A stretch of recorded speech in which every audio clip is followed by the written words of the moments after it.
सुनते रहिए Sirmaur hills news. आम जन से लेकर देश दुनिया तक विश्व भर की रिपोर्ट आपके पेशे खिदमत।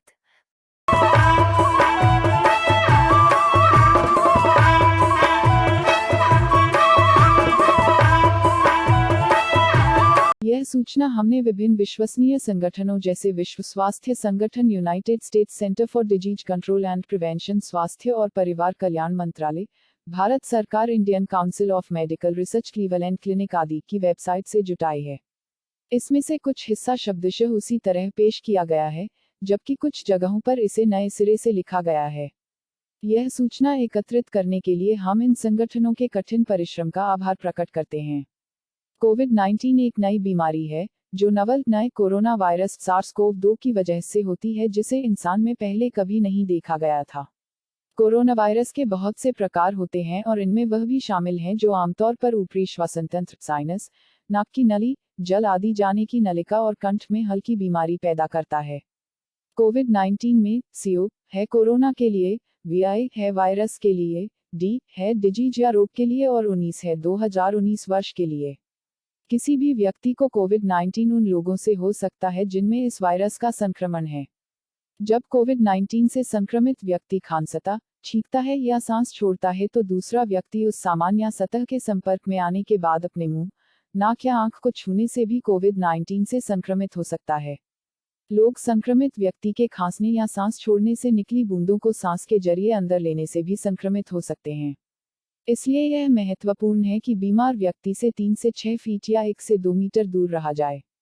ज्यादातर लोग यह बीमारी तभी फैलाते हैं जब उनके लक्षण दृष्टिगोचर होने लगते हैं, यानी वे बीमार हो चुके होते हैं। क्योंकि इस बीमारी के फैलने का सबसे प्रमुख माध्यम खांसने या छींकने से निकली बूंदें हैं।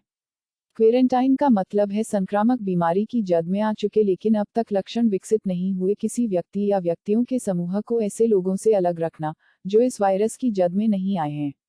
क्वारंटाइन का उद्देश्य इस बीमारी के फैलाव को रोकना है। किसी व्यक्ति को कोविड जैसे वायरस के संपर्क में आने के 10 दिन के अंदर ही लक्षण विकसित हो जाते हैं। इसलिए जिन लोगों के वायरस के संपर्क में आने का डर है, उन्हें 10 दिन के लिए अलग रखना जरूरी होता है।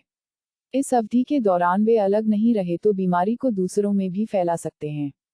क्वारंटाइन की अवधि के बाद माना जाता है कि उनसे इस बीमारी के फैलाने का डर नहीं है। आमतौर पर कोरोना वायरस एक व्यक्ति की संक्रमित बूंदों के दूसरे व्यक्ति के श्वसन तंत्र में पहुंचने से ही फैलता है।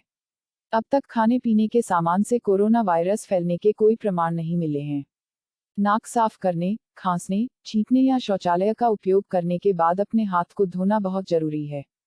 यह संभव है कि किसी व्यक्ति ने ऐसे सामान या सतह को छुआ हो जहां यह वायरस हो और फिर उसने अपने मुंह, नाक या आंख को छुआ हो तो उसे कोविड हो जाए, लेकिन इसे इस वायरस के प्रसार का मुख्य तरीका नहीं माना गया है।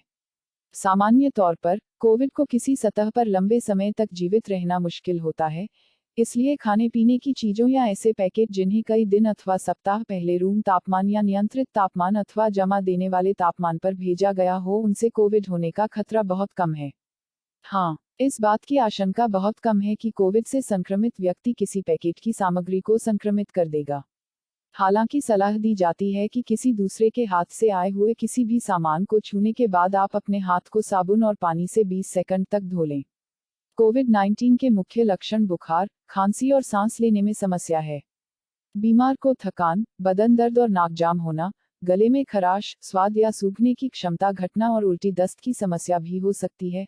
हालांकि कुछ लोग जो इससे संक्रमित हो जाते हैं, उनको कोई भी लक्षण नहीं होते। इससे संक्रमित होने वाले अधिकांश लोगों को किसी विशेष इलाज की जरूरत नहीं होती।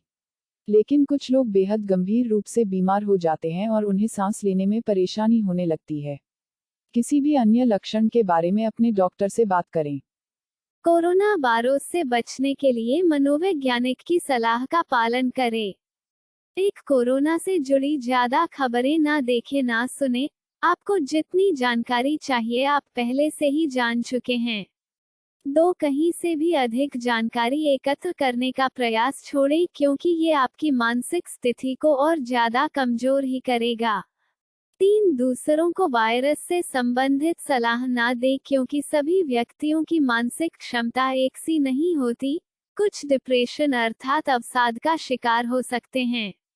4, जितना संभव हो संगीत सुने। अध्यात्म, भजन आदि भी सुन सकते हैं। बच्चों के साथ बोर्ड गेम खेलें। परिवार के साथ बैठकर आने वाले वर्षों के लिए प्रोग्राम बनाएं। 5 अपने हाथों को नियमित अंतराल पर अच्छे से धोएं। सभी वस्तुएं की सफाई भी करें। मजबूरी में ही किसी भी नव आगंतुक को 1 मीटर दूर से मिले।